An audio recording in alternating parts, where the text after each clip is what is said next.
വീണ്ടും നമ്മൾ ജനങ്ങളുടെ പ്രതികരണം അത് തുടരുകയാണ്. മറ്റൊരു വിഷയത്തിലേക്കാണ്. ഇന്ന് ഏറ്റവും കൂടുതൽ ചർച്ച ചെയ്ത ഒരു പ്രധാനപ്പെട്ട വിഷയമാണ് തിരുവനന്തപുരം മേയർ പ്രഖ്യാപനത്തിൽ അതൃപ്തി പരസ്യമാക്കി രംഗത്തെത്തിയിരിക്കുകയാണ് ആർ ശ്രീലേഖ. മേയർ സ്ഥാനം വാഗ്ദാനം ചെയ്ത് തെരഞ്ഞെടുപ്പിൽ മത്സരിപ്പിച്ച് അവസാന നിമിഷം വാക്കുമാറ്റിയെന്നാണ് ശ്രീലേഖ തുറന്നടിച്ചിരിക്കുന്നത്. അതായത് തന്നെ പറഞ്ഞു പറ്റിച്ചു എന്ന് തന്നെ പറയുകയാണ് ശ്രീലേഖ. അപ്പോൾ ഇങ്ങനെയൊന്നും പറഞ്ഞു പറ്റിക്കല്ലേ സാറേ എന്നുള്ള രീതിയിലായിരുന്നു ശ്രീലേഖയുടെ പ്രതികരണം. പക്ഷേ ആര് മേയർ ആകണ്ട എന്നൊക്കെ പാർട്ടിയാണ് തീരുമാനിക്കുന്നത്. പക്ഷേ ജനങ്ങൾക്ക് ഇക്കാര്യത്തിൽ ഒരു അഭിപ്രായം ഉണ്ട്.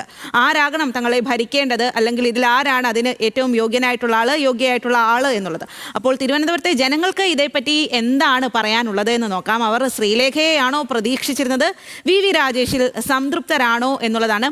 അർജുൻ, അപ്പോൾ ഇത് ചോദിച്ചറിഞ്ഞിരിക്കുന്നത് തിരുവനന്തപുരത്തെ ശാസ്തമംഗലത്തെ ജനങ്ങളോടാണ്. അവിടെയുള്ള ആളുകൾക്ക് ഇക്കാര്യത്തിൽ എന്താണ് അഭിപ്രായം എന്നുള്ളതാണ്. അർജുൻ രാജാണ് ജനങ്ങളോട് ചോദിച്ചത്. ജനങ്ങളുടെ പ്രതികരണം കേൾക്കാം.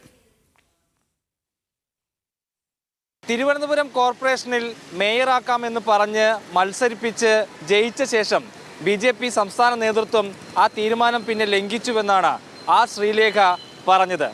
ആർ ശ്രീലേഖയെ പറ്റിച്ചുവെന്ന തോന്നൽ ജനങ്ങൾക്കുണ്ടോ?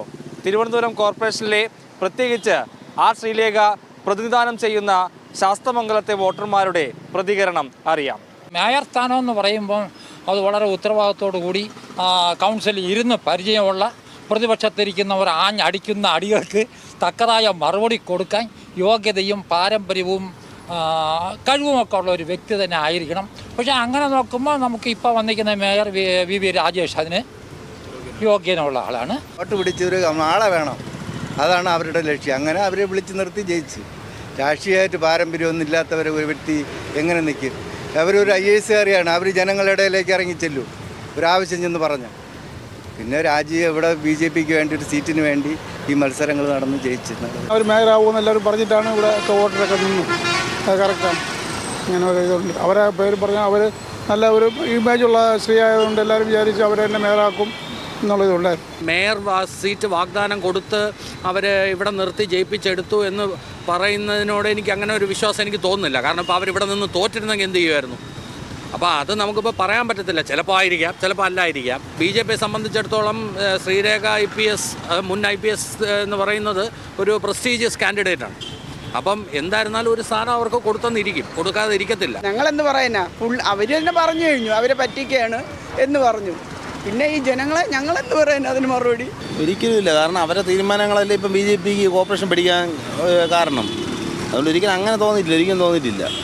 അത് അവരെ മേളിലോട്ടുള്ള നിലപാടുകൾ അവർക്ക് ആ ഒരു കാരണം കൊണ്ടായിരിക്കും രാജേഷാണ് കുറച്ചും കൂടെ തോന്നിയുണ്ടായും മാറ്റാൻ കാരണം. എക്സ്പീരിയൻസ് ഉള്ള ആൾക്കല്ലേ കൊടുക്കേണ്ടത്. അവരിപ്പം കയറിയിട്ടല്ലേ ഉണ്ടാവുള്ളൂ. അന്നാണ് എൻ്റെ ഒരു എക്സ്പീരിയൻസ് ഒക്കെയാണ് ഇതിന് മാനദണ്ഡം ആവേണ്ടത് തന്നെയാണ്. തീർച്ചയായും. അവരെ പറ്റിച്ചെന്ന് നമുക്ക് തോന്നണില്ല. അവർ പറഞ്ഞത് വീട്ടിൽ നമ്മളെ ഒരു സുഹൃത്തുക്കളെ പോലെ അവർ നോക്കുമെന്നൊക്കെ പറഞ്ഞാണ് വോട്ട് വീടുകളിൽ പോയൊക്കെ വാങ്ങിച്ചത്. ഇപ്പോൾ ഒറ്റയടിക്ക് അവരെ സ്വഭാവം മാറി.